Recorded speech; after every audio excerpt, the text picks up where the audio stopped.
Todo mundo já sabe qual é o maior avião do mundo, isso ninguém precisa mais ficar falando. Mas e o maior helicóptero do mundo? Fala galera, meu nome é Lucas Stedley e venho trazer para vocês mais um vídeo, dessa vez trazendo o maior helicóptero do mundo, o Milme V12. Nesse caso, se trata de outra loucura soviética, uma aeronave que foi criada com alguns propósitos mirabolantes, como transportar grandes e pesados mísseis balísticos intercontinentais, cargas absurdamente pesadas, onde não havia muito como fazer isso. Vamos pegar um pouco da história do porquê essa aeronave foi construída. Primeiramente, a União Soviética estava praticamente na Guerra Fria. E o que eles precisavam? Precisavam de algum veículo que pudesse transportar seus pesados e enormes mísseis balísticos intercontinentais sem que os Estados Unidos soubessem muito para onde ou como estavam sendo transportados, já que os Estados Unidos faziam voos corriqueiros com aeronaves espiãs sobre o território soviético, o que causava um desconforto bem grande.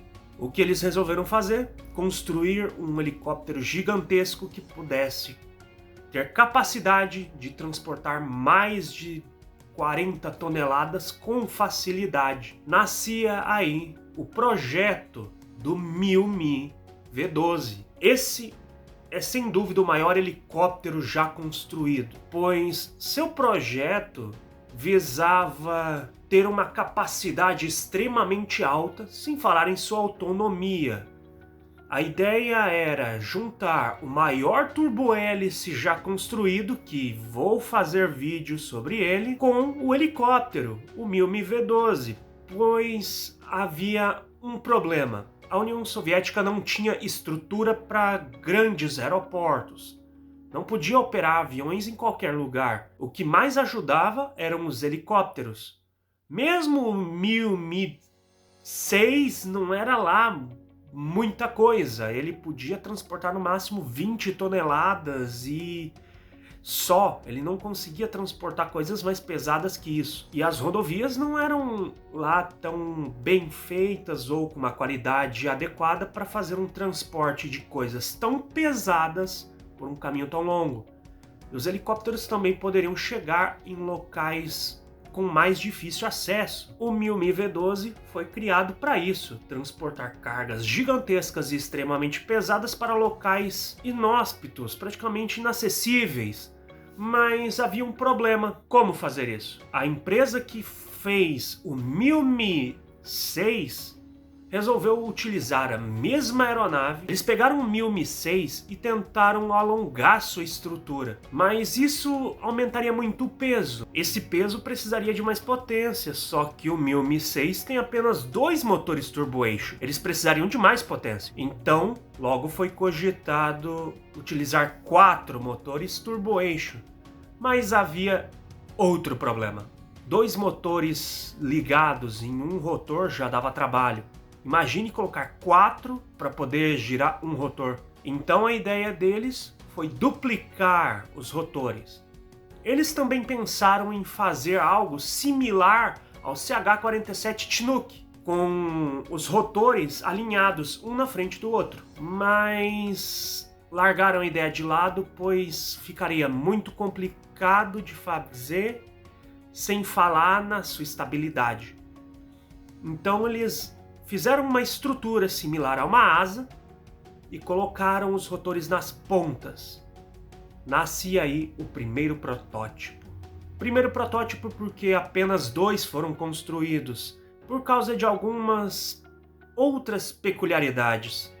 A aeronave não era tão segura, pelo menos no início, onde houve até um acidente, mas nada muito grave. Essa aeronave veio tarde demais, seu projeto atrasou muito, tornando quase inviável. No entanto que um dos seus protótipos foi apresentado na Paris Air Show de 1971, para mostrar para o Ocidente o que eles eram capazes de fazer. Só que havia um problema. O Ocidente já começou a questionar por que eles fizeram um helicóptero daquele tamanho. Para vocês terem uma noção do que é o Mi V12, ele tem capacidade para transportar até 200 passageiros em uma configuração para passageiros. Isso aí é uma capacidade superior a um 737, porém sua velocidade é reduzida. É uma aeronave que não desempenha uma velocidade muito alta, passa um pouco dos 200 km por hora. Quando ele foi construído mesmo, começou-se a notar que o mercado para o qual ele tinha sido construído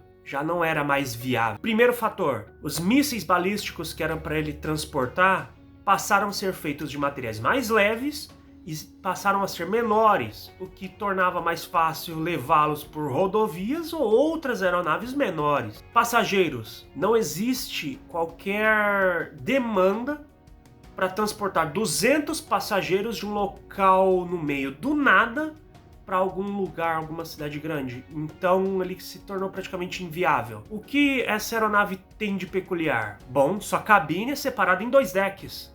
Como assim 2 decks? O deck inferior fica o piloto, copiloto, engenheiro de voo.